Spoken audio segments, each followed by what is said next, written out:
When my wife's affair turned into her bringing another man into my house, her family didn't apologize. They didn't even look uncomfortable. They sat in my living room like they owned a place and told me it was time for me to leave.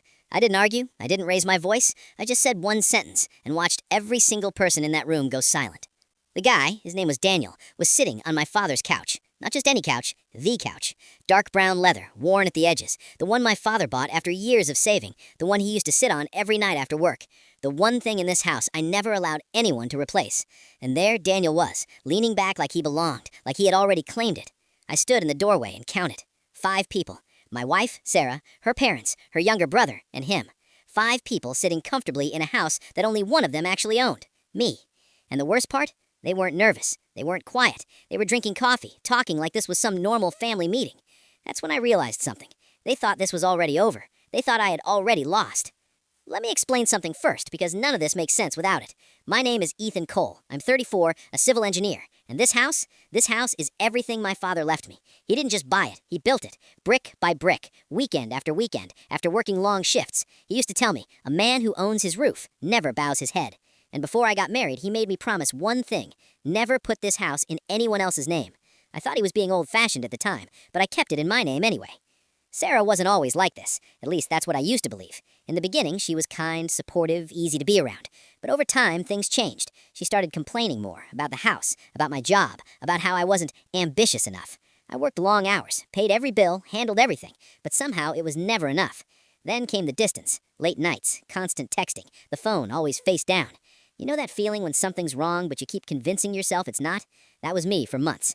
Until one day I came home early and found a second toothbrush in the bathroom. Just sitting there, not hidden, not even cared about. That's when something inside me went completely quiet. No anger, no panic, just clarity. I didn't confront her. That's the mistake most people make. When you confront too early, you lose control. So instead, I paid attention. I checked patterns, small details, things most people ignore. Bank statements, security camera logs, Wi-Fi connections. And what I found wasn't just an affair, it was a plan. Daniel had been coming into my house for months while I was at work, eating my food, sleeping in my bed, living my life behind my back. And Sarah, she wasn't hiding it anymore. She was waiting for the moment to replace me. And that moment was today. "Ethan, sit down," her mother said, breaking the silence. Her tone wasn't soft, it was commanding, like I was the problem that needed to be handled. I stayed where I was. "I'm fine right here," I said. Sarah crossed her arms. "We're not here to argue," she said. "We just want to handle this like adults." Adults, right.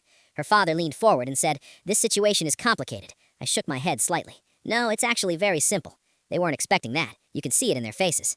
Sarah took a breath.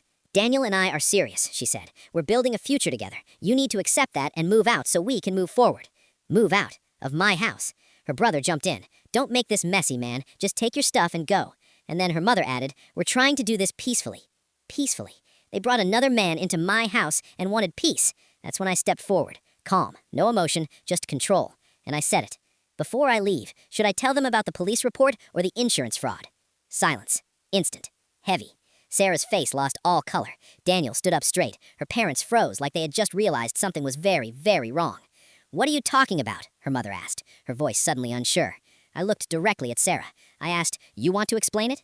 She didn't, so I did. 3 months ago, I said slowly, someone filed an insurance claim using my name. Damages that never happened. Guess where the money went? No one answered. "I've already spoken to a lawyer and a detective." Daniel stood up quickly. "This is crazy." "No," I cut him off. "What's crazy is thinking you could use my name, my house, and my life without consequences." Sarah finally spoke, her voice shaking now. "Ethan, please." I said stop, and she did. For the first time in a long time, she actually stopped. I walked to the front door and opened it. "You all need to leave." No shouting, no drama, just certainty. And this time, no one argued. One by one, they walked out. Her brother avoided eye contact. Her parents didn't say a word. Daniel didn't even look at me. And Sarah, she was the last one to step out. She paused at the door, like she wanted to say something. Maybe an apology, maybe an excuse. I didn't wait to find out. I closed the door. That night, I sat on my father's couch, in my house, under my roof. And for the first time in months, everything was quiet. No lies, no tension, no pretending. Just silence and peace. And I realized something. I didn't lose anything that day. I just finally saw everything clearly.